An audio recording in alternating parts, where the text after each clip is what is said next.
Hey everybody, welcome back to Everyman Prepping. Hope you had a good weekend of prepping during this September month of National Month of Preparedness. And this week, starting off here, we're going to hit the ground running, talking about everything from what the West is screaming about right now, North Korea going to visit Russia, to talk about arms sales.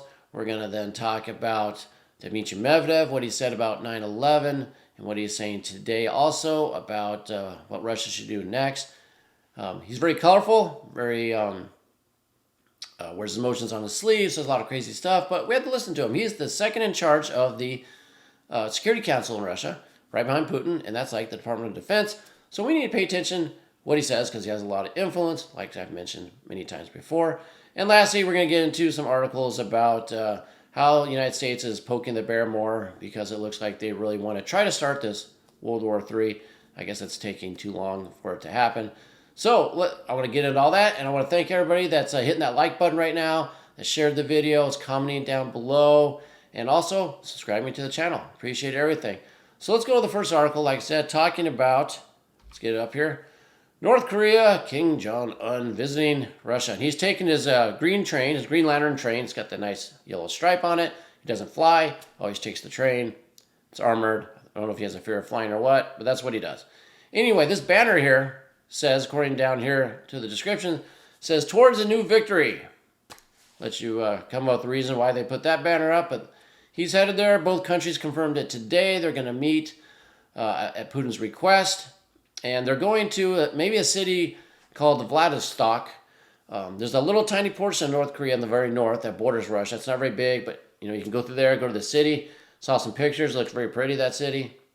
And Putin's there for another meeting that he's doing something there. He's there till Wednesday, so it makes it perfect sense to meet. So why are they meeting? Well, of course they're meeting because North Korea has tens of millions of artillery shells, rockets, small arms fire. Heck, they got troops even. So who knows what they're going to talk about? And the West says this is what they're worried about. NATO, United States are giving billions of dollars of weapons and ammo to Ukraine, and that's cool. But they're saying, North Korea, you can't do it. I'm not going to allow it. I'm not going to stand for it. But is that because they're worried about Russia getting all this new weapons and ammo and they're going to turn the tide over there? No. The Russian military-industrial complex is chugging along for over a year now. They're pumping out enough weapons, enough ammunition, missiles. I'm sure they'd take it. It'd be great to help, and they'll be able to stockpile more and not run out. But and that's what they're looking for. But that's not why the West, I believe, is mad that this is going to happen. They know they're doing it. Yes, they don't want them to do it, but that's not the exact reason. I think the reason is, what does North Korea get in return for this? And they're not just going to get money or food, which they need. They don't need money, but they need food and oil and stuff. They'll probably get that. But this is the big thing I think they're worried about. North Korea just last week said they launched a tactical nuclear sub. How'd they build that damn thing? They've been under sanctions for so long, starving country, no exports to generate money. You think this all came on their own? There's no way I believe that. I believe Russia and China helped in this.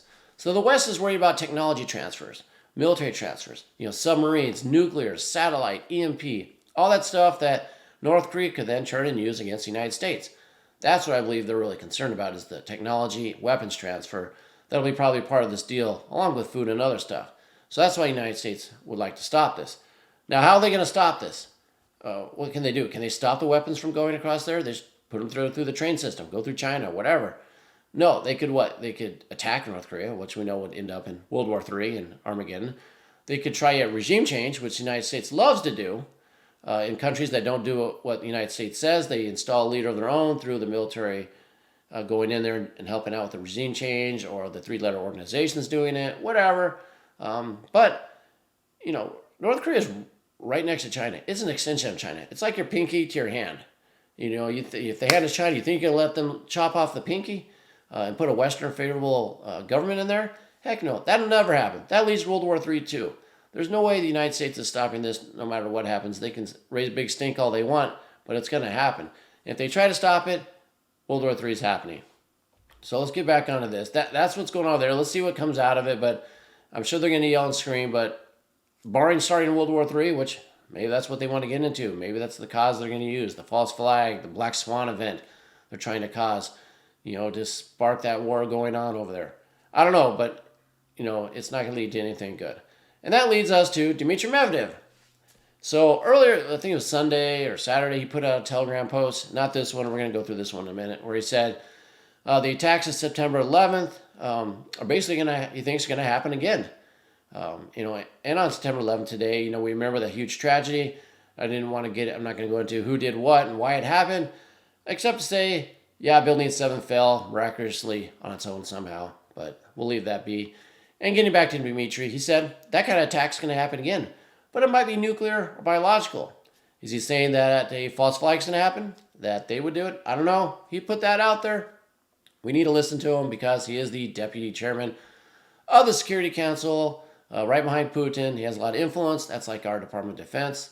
So that's what he put out about September 11th. But today he puts this out saying maybe we need to cut ties with Europe and the West. We need to bring our diplomats home. And I've told you many times in the past, and we're going to get into his translation in a minute, what happens when you cut ties and bring your diplomats home? Usually war happens. So let's go here.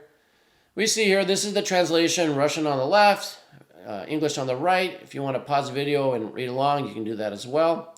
I'm going to go through the first paragraph. Basically, he says, and I don't know what the basis for this is, but he says that the European Union is treating Russian citizens horribly. And that's what he goes through here. They're treating them badly, like second-class citizens, and that's what he goes through here. And I'm not sure what happened, couldn't find anything, but that's what he's stating. And then the second paragraph, he gets into what does he do about it? Do we do the same thing to EU citizens? And he says, no, we're not racist like them, and we're not going to do that to you guys. What he does suggest in the last paragraph I'm going to read, he says, it would be better to simply temporarily suspend diplomatic relations with the EU and bring the diplomatic personnel back to our country, bring our diplomats home. Then he says, quote, that's when the vain idiots in Brussels will collectively and heavily poop their pants, used a different word, and skirts, of course, because embassies are evacuated before very specific events. He's backing up exactly what I said. He's talking about they're evacuated before the bombing started.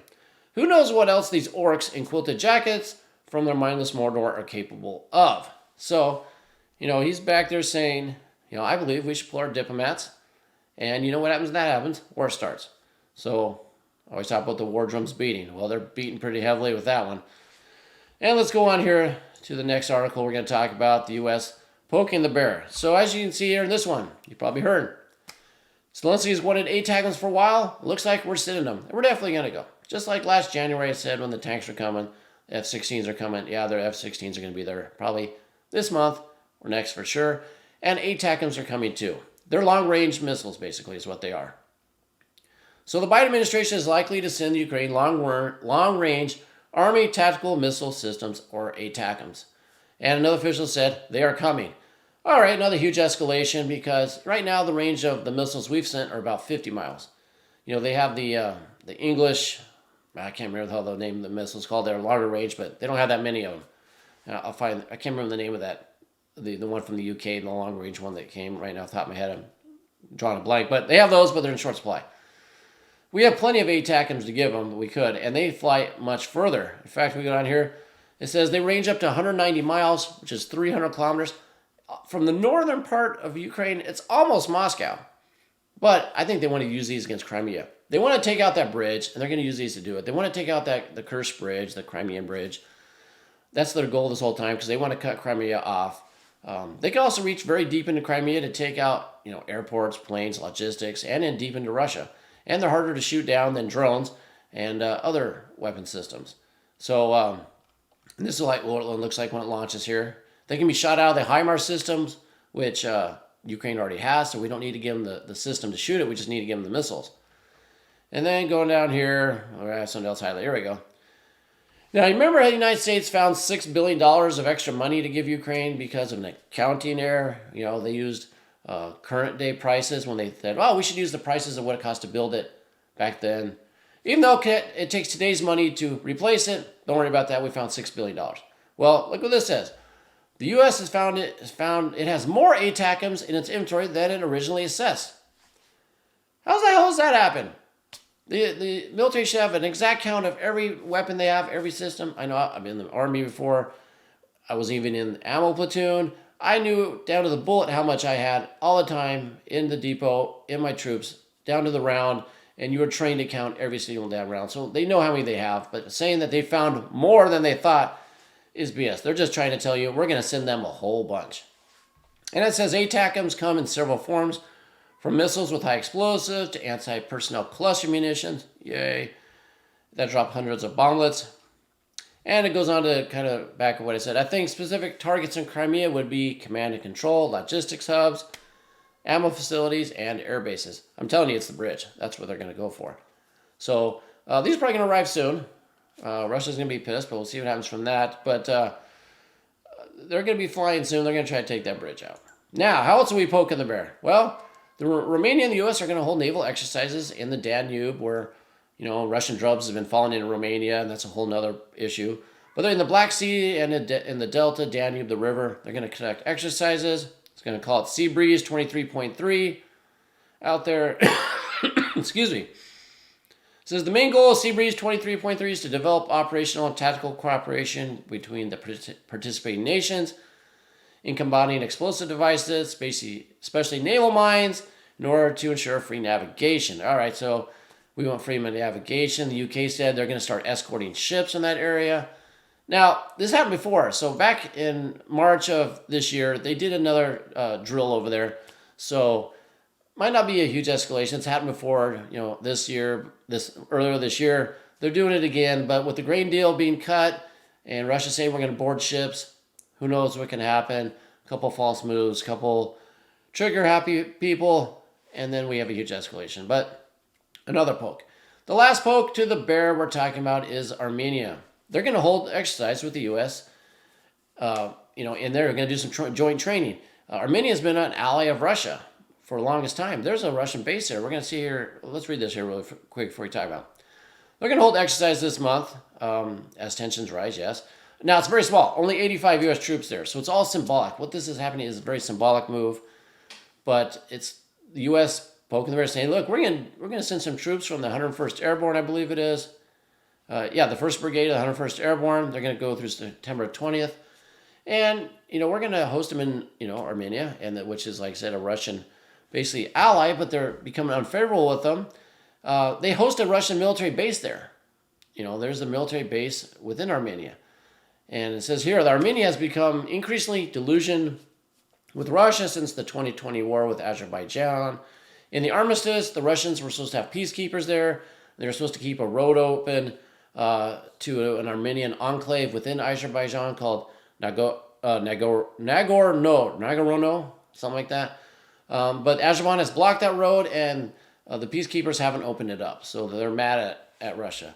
And if you look at the maps to see what's going on here, Armenia is here. This little, let me see if I can zoom in here a little bit. There we go.